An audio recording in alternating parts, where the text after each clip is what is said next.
Welcome to First Look, Washington Post Live's one-stop shop for news and analysis. I'm Jonathan Capehart, associate editor at the Washington Post. Nearly 10 years after the murder of 20 children at Sandy Hook Elementary School in Newtown, Connecticut, the nation is shocked again, this time over the killing of 19 children at an elementary school in Texas.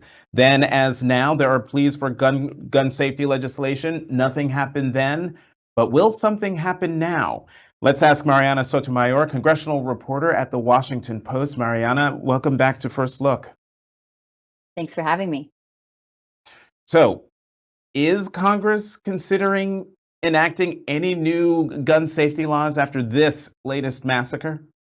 They are considering it, but whether something happens is the question. You know, a lot of reporters waking up on Wednesday, kind of recapping the day that was on Tuesday and asking that same question. We have been here before. We have seen Congress, especially senators, try and come together, hash out a deal, but the policies of the right, policies of the left have kind of prevented them from being able to find a resolution. Not that that hasn't existed in the past, it just has made it difficult with some of the margins that we've seen on the House side and on the Senate side to actually be able to pass legislation. Of course, the Senate is really where all the attention is because that's where you can get those 10 Republican senators possibly on a potential deal.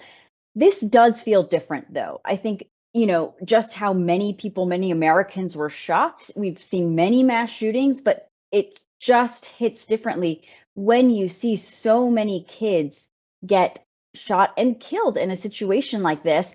And that tone has definitely mobilized a number of senators who, have tried to get to the negotiating table before, but just haven't in recent days. And some people who are actually motivating that conversation are, of course, Senator Chris Murphy, who was a member of the House representing Newtown, Connecticut, when Sandy Hook happened almost 10 years ago. And you've also seen Senator Mitch McConnell, the minority leader in the Senate, actually tell Senator John Cornyn, hey, you kind of have my blessing to start negotiating with Democrats. So you are seeing a bipartisan group come together. They had their first meeting yesterday to kind of just talk things out. And someone who was in that room, of course, Senator Joe Manchin, and I think his feeling actually encapsulated where many senators are. He told reporters, I just can't stop thinking about my own grandkids. I can't stop thinking about my grandkids. And that is a lot of where senators are thinking, maybe it's time to do something.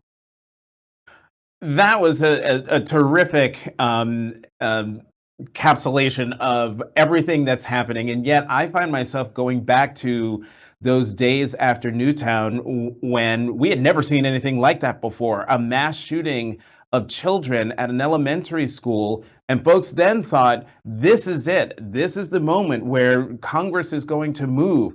Pat Toomey, Republican of Pennsylvania, and Joe Manchin, Democrat of West Virginia, trying to hammer out, I believe it was a background checks law, and they couldn't even get that done. So, Mariana, my question is, given that the Senate now is on recess, Memorial Day recess until June 6th, will all those feelings, all those moves by McConnell, by Manchin, by Chris Murphy, who is the one who's really driving this effort, will the momentum behind all of that still be there by the time they come back on June 6th? A lot of people are hoping so, but they know, again, different scenario, very politicized issue.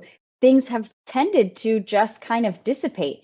There does seem, again, to be this feeling of urgency, but that could possibly lessen as the days goes on. You've seen a number of House Democrats in particular pushing leadership and telling them, hey, I don't care about my Memorial Day recess. We should all be coming back and trying to negotiate, try and package together something to make sure that that momentum does not go away. And, privately and even publicly, you've heard many senators and members of Congress since Sandy Hook.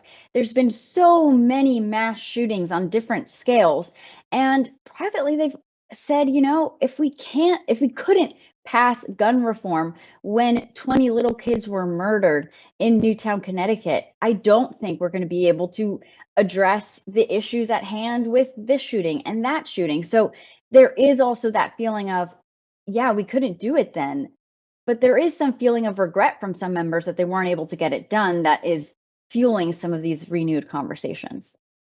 Which stands a better chance of actually perhaps maybe even getting a vote? Is it something along the lines of a background checks law or red flag laws, or is it something else?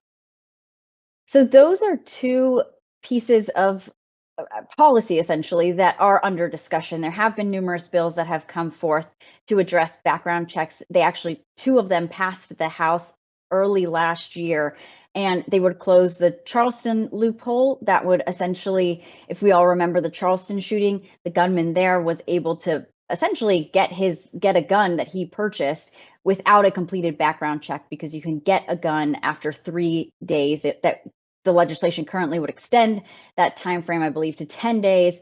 There's also conversations of, gun show loopholes, being able to make sure that people who buy either guns online at these gun shows would also get background checks.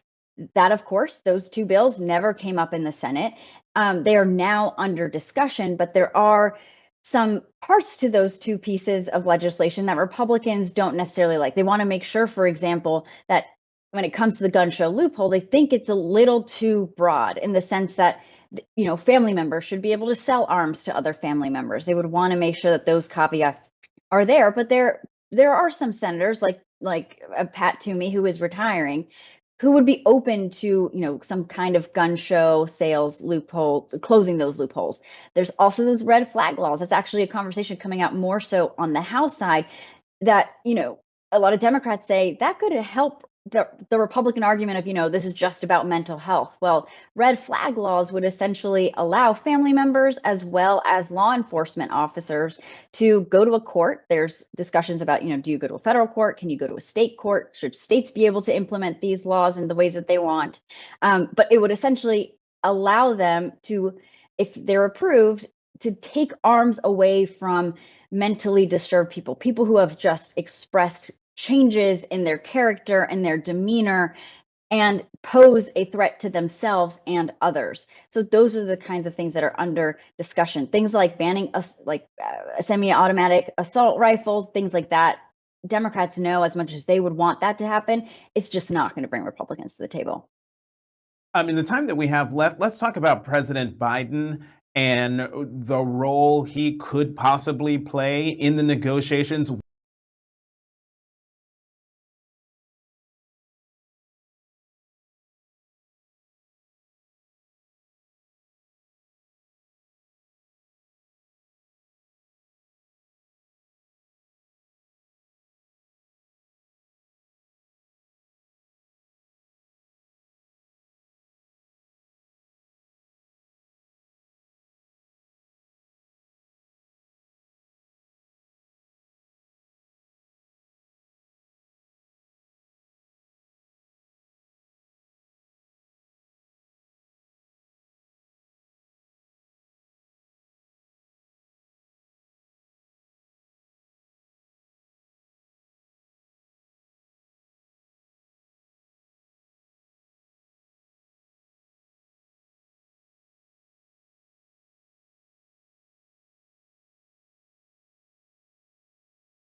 Dana, Hugh, welcome back to First Look. Thank you, John. Good to see you, Jonathan. So hours after the Uvalde, Texas shooting, and just after landing from his trip in Asia, President Biden addressed the nation. Let's listen. Why are we willing to live with this carnage? Why do we keep letting this happen? Where in God's name is our backbone to have the courage to deal with it and stand up to the lobbies? It's time to turn this pain into action. I would love for each of you to give your reactions. Hugh, you go first. Your reactions to the president's words there. Well, I think the president did his best to try and set the stage for some doable legislation. Your previous conversation, I think the doable thing is to combine the spending clause with an incentive for a red flag law that is constitutional in every state. And they passed in some places. They didn't work in Buffalo, where the killer at the supermarket didn't get the red flag he deserved. But the answer that I think a vast majority of Americans would support are more armed police at schools. It's expensive, but it's effective. I wanted to make sure that everyone reads the Matt Vespa column, where he details 2021 Hinckley High School, 2018 Dixon High School, 2018 Grand Mills High School, 2018 Forest Hill High School, and 2013 Arapahoe High School. Police officers stalk killers in the parking lot. We need more police in schools. Dana? Well, look, President Biden, I think, spoke for the pain of the nation, for the frustration of the nation. There is, I think, very little hope that we're going to see much of anything come out of this broken Senate. You know, I appreciate Hugh's notions of more police in schools, and indeed, maybe in certain circumstances that has helped. We've had, I believe, according to the Washington Post count, 320 school shootings since Columbine. And it's just it's an awful time for our entire culture. I don't think what you can call happening right now in the Senate are negotiations. I think it's just a question of whatever the Republicans are going to say they will allow to happen, and that'll be where we go. It is abundantly clear that there is widespread public support in the United States for these red flag laws, not just the laws, but the actual enforcement of it. And Hugh is right on that. And in further background checks. Can't say I'm optimistic, but at least some people are making the right noises now. You know, in the last segment with Mariana, Hugh, she was talking about how on the Hill, among the members, there seems to be this incident is different. The fact that Senate Minority Leader Mitch McConnell has tasked Senator John Cornyn of Texas to be at the table for these talks about what to do with regard to gun safety. I'm just wondering, do you even think that any kind of deal on anything, no matter how small, can actually happen this time? Well, I think Doug Ducey in Arizona came within one vote after Parkland of passing a comprehensive and I believe constitutionally sound, they call it a stop order there, a severe threat order of protection, that would seek to require hearings to remove the possibility of guns from mentally disturbed people, mostly young. He failed by one vote. That's why I think combining with spending, the spending clause is what was used when America wanted to raise the drinking age to 21. And it was the spending clause. So you're not getting any highway money unless you raise the drinking age to 21, and it worked. The spending clause works. It's constitutional.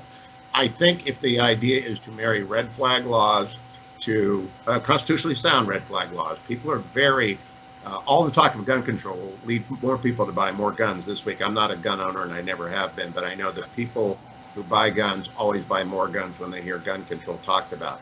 Narrowly drawn, constitutionally sound red flag laws married up with the funding to put police officers on campuses and hardened campuses will pass, I believe. Dana, you had a column this week saying responsible adults are letting our babies down. How? More than letting them down, they're letting them die. I mean, we're all talking, of course, about Uvalde this week, but I focused on the hearing over the infant formula, where you had the executive from Abbott overseeing that, refusing to acknowledge that there is a cultural problem in that company, despite what the FDA called shocking lapses in their sanitation at this place, which has had problems with this bacteria going spotted numerous times at this plant, going back to 2019, beetles and larvae going back to 2010. And still sort of a very defensive company saying we can't definitively prove that the bacteria that has sickened and killed these infants came from our factory, which of course is besides the point given the serious lapses there to begin with. You know, it goes back to what I was saying earlier, that there's just a sense that our government is completely broken now and can't do anything about the most basic things. You know, the right has been so successful at wearing down regulation, defunding the FDA's food safety, and reducing inspections. We see this sort of thing happen. The FDA has asked for the authority to monitor the supply chain of essential things like baby formula, and has been denied that by Congress, basically because Congress can't enact anything. And now we see the same thing on gun control again and again, and it's rather sickening. And I think there's a lot of anger out there in America, but I think there's even more despondency that we just our leaders do not have the capacity to react to these daily crises that we're now gripped by. And we've been talking about the negotiations here at the federal level, the anger at the national level. And we saw what happened in Texas when the anger at the quote unquote local level, the state level, bubbles over. I want to get your reaction, another reaction, this time to Democratic gubernatorial nominee Beto O'Rourke, who confronted Republican Governor Greg Abbott during a news conference on Wednesday, saying that Abbott was, quote, doing nothing to stop the next shooting. What your reactions to that, and how effective was it? Hugh, you go first. Did you say me, Jonathan? Yeah. Okay. I thought it was disgusting what Beto O'Rourke did, politicizing that moment with parents in the room and law enforcement in the room. And I stand with the law enforcement officer from Uvalde who called him an SOB for exploiting a moment of intense pain. At the same time, I want to go back to what Dana just said. If the problem is protecting, and I've, like Joe Manchin, I got a 4th grade grandchild, a 2nd grade grandchild, and I got a double coupon grandchild day last Friday, 300 miles apart, but 2 new grandkids. I'm worried about this just like Joe Manchin is. I want to stay focused on school safety. I want to stay focused. I don't want to talk about the FDA today. Dana and I I can talk to him forever about the FDA. But if the issue today is school safety, harden schools, put police officers on them, stay focused on the issue, do not politicize it, and say, what can we do? Doug Ducey's report after Parkland was the most comprehensive surveying of educators, psychiatrists, psychologists, police officers that I have ever seen done. I would recommend it to everyone to go find it, done by a Republican in consultation with Democrats. It's a model for how one approaches the problem. We need to stay focused on schools, because we remember Sandy Hook, and now we remember Rob, we remember Columbine and Parkland. That's because the casualties there were astonishing and grotesque, and we have to stay focused on that, not on talking. All right, Dana, I want to get your reaction. And yes, let's stay focused on schools. I want to push back on this idea that what Beto O'Rourke did was, quote unquote, disgusting, since he's a public servant and he was expressing the concern and outrage of the public. But also, we're now finding out, Dana, that the timeline that was originally given to the people in Uvalde and thus the nation is completely wrong, and that there are some serious questions.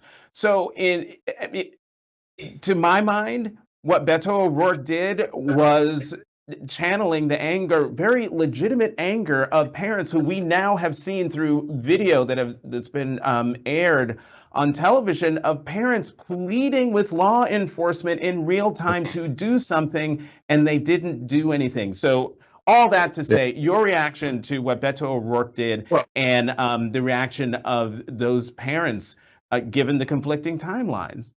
Well, look, I think if we're going to use words like disgusting and grotesque, let's apply that to the massacre in Uvalde. I think you can say that what Beto O'Rourke did is a stunt. That I've been covering stunts for a quarter century on both sides.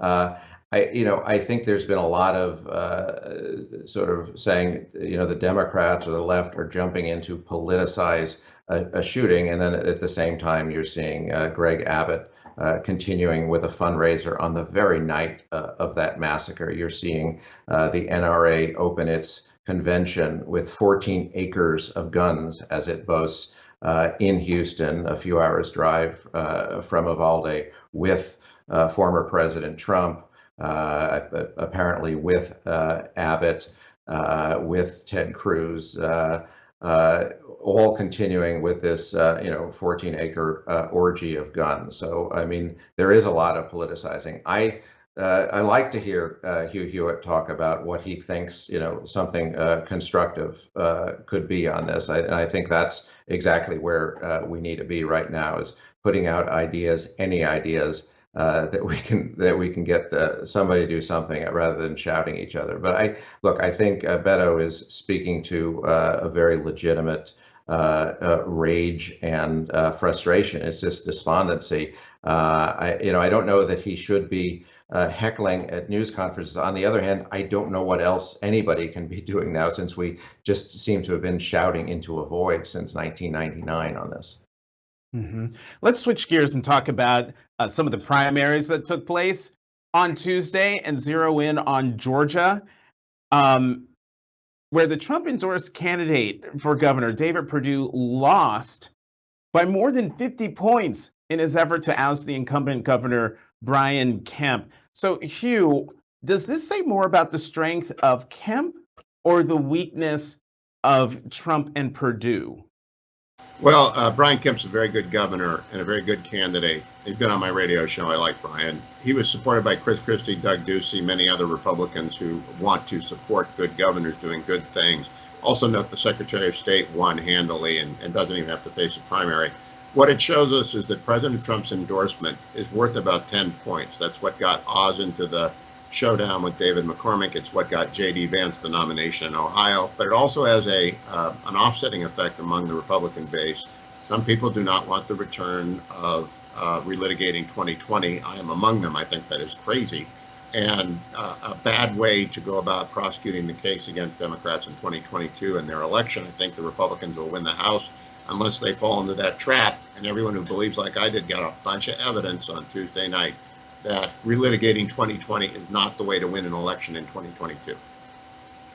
And Dana, you had a column this week basically saying that Donald Trump is becoming an even more dangerous force in American politics. Talk more about that. Why? Yeah, and I want to be careful and say I don't think that Trump is weaker in the sense that, I mean, look, he's already won these primaries in the sense that we're all MAGA Republicans now in these Republican primaries. So in that sense, Donald Trump has already won the war. I think he may be losing his ability as a kingmaker. The ability to pick and choose candidates in Republican primaries. So that's where the weakness is coming. I don't think it's overall in terms of the force of Trumpism. That's as strong as it has ever been. But, look, we had him on Truth Social, his would-be Twitter killer, which hasn't quite worked out, but, sharing this notion of civil war, which, you've heard, of course, from various groups on the right involved with the insurrection. You've heard it from some backbench lawmakers like Green and Cawthorn, but now you're hearing the former president invoke civil war. So that's what I mean, is if he perceives that he's losing his clout, he may become more desperate and more extreme, and therefore more dangerous. We don't need a former president of the United States talking about the idea of civil war. It is, I think, more of a real danger than most Americans would like to acknowledge. But it's not something we need the former president whipping up. All right, we've got less than 2 minutes left. We got real fast, Hugh, and hopefully Dana can squeeze you in. Herschel Walker, the football star, backed by Trump, and did win the Republican Senate primary in Georgia. He'll now face Democratic incumbent Senator Raphael Warnock in November. This race could determine the control of the Senate. Does Herschel Walker stand a chance? Some of the videos I've seen of late shows him not to be quite ready. I don't know, Hugh, real fast, and then Dana. In Atlanta last fall, he got a learning curve as being a candidate, but I think he ought to run a Joe Biden campaign, stay off of the stage as much as possible, because the one thing I learned at that event, don't get between Herschel Walker and a Georgia Bulldog fan, because you're going to get run over. I think he's going to win handily. Dana, real fast. Look, it's very easy to say candidates like Mastriano in Pennsylvania and Herschel Walker, by conventional standards, would never win. But we have learned in this era that you never say never. That is exactly true. Hugh Hewitt, Dana Milbank, we got to go. Thanks for coming back to First Look. Have a good weekend. Thank you. Head to Washington, and thank you for joining us. I'm sorry about that. Head to WashingtonPostLive.com to find more information about next week's interviews and to register. I'm Jonathan Capehart, Associate Editor at The Washington Post. Thank you for watching Washington Post Live's First Look.